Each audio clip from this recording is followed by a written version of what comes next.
When you think about this collective, this journey to happiness and a recognition of love in the workplace, it's not unusual that when people are very passionate about what they believe, that there are differences of opinions, conflict emerges, and now I'm talking more of organizational conflict. I mean, you've actually witnessed and worked in areas where conflict could lead to death.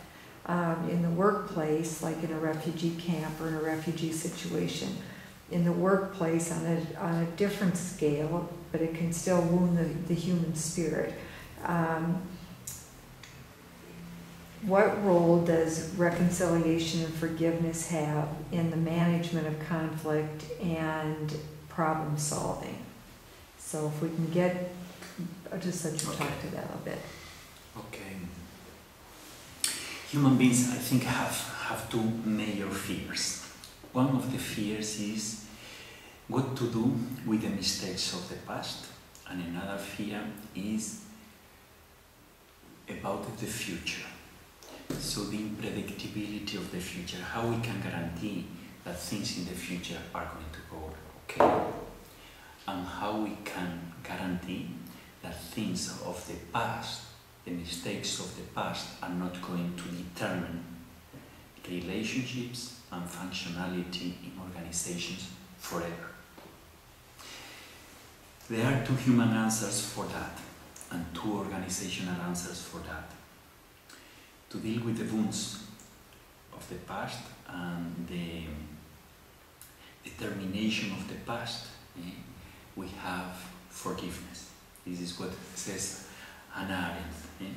She says, okay, to deal with the determination of the past where we cannot change the past and the bad of the past, the mistakes of the past that are heavy on individuals and organizations, we have the power of forgiveness. Forgiveness is that capacity of recognizing the past, that the past has been wrong, have the capacity to look to the future in a constructive, positive way. What are the lessons learned from the past that can help us to live or to function better in the future, taking decisions here and now in the present. So to deal with the wounds of the past, we need forgiveness, to give in excess, because there are some mistakes done in the past that seem not to be able of any type of healing or recovery or transformation. But forgiveness has the capacity of transforming the past in a positive way that doesn't keep us jailed in the past, but move towards the future. And there is where comes the second fear. The fear of, is this going to happen again? This what happened in the past is going to happen again. And there is where enters the promise. Forgiveness is to heal the past. The promise is to try to guarantee that in the future this is not going to be repeated again. Of course, humans make mistakes once and again, but at least there is an intention, clear intention, and expressed through the promise that I will try not to make the same mistakes. And that guarantees that the relationships in the organization here and now, if I promise here and now that I will try to do my best to move to the future in a different way compared to the past. So the promise is building up hope, building up trust in relationships within the organization, and that makes the organization to move towards the future again, to move with trust, with confidence, because without that trust and confidence, nothing good can emerge from the interaction. Does it help? Yeah, that's beautiful. Did you have something you wanted to add there? Yeah, I just wanted to know, how do you forgive when inside you don't want to forgive? How do you spark Yeah, Okay. how do you spark forgiveness in that situation? How to forgive when we do not want to forgive. When intellectually you know you should, but emotionally you want justice. Okay. Okay. Do we have to forgive? Is a must. Is a moral imperative to forgive. Sometimes, at times, most of the times when we have been hurt, we feel resistance inside of us to forgive. There is something inside of us that is saying, no, I cannot, and even I do not want to forgive. I remember once I was on a trip in a bus, a long trip, something like 5 hours, with a refugee. And she was from Palestine, and there was time to talk little by little, to tell our stories, where we are, where we were coming from, and then little by little we entered in the experience of the conflict in Palestine and Israel. So when I asked her, after a while, I asked her, is it possible to reconcile? Is it possible to forgive what you have suffered? And immediately she jumped and said, no way, I cannot forgive. It is too much for me, I cannot forgive. One of my brothers was killed.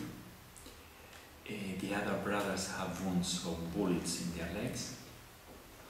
My mother has an arm paralyzed by a hit with a weapon of a soldier, an Israelite soldier. I cannot forgive. Do not ask me to forgive. I cannot. And she was very energetic. I cannot. But later on, she kept silence for a while and reflected a bit.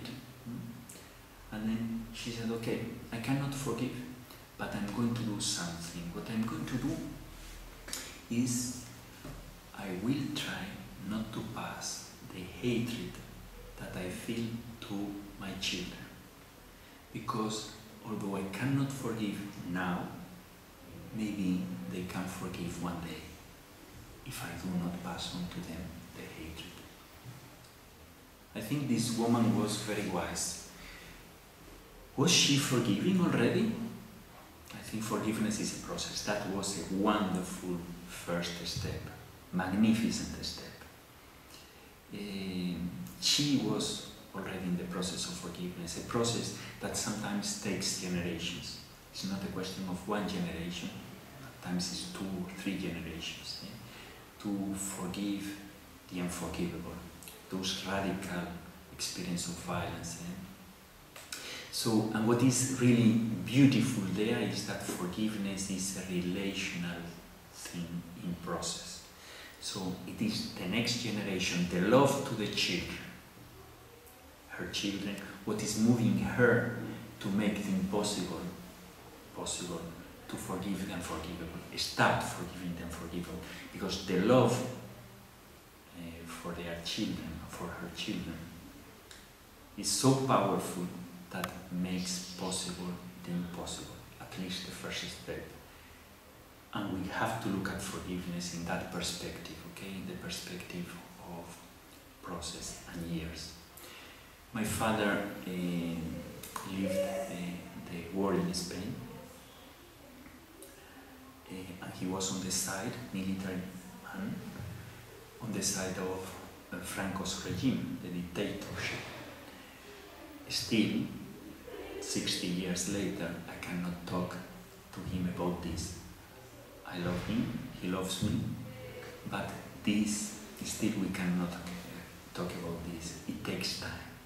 And sometimes one generation has to pass, that the next generation can be addressing these issues, difficult issues. So it's not a naive way of talking about forgiveness. Forgiveness is very, very costly. that costly, that sometimes takes many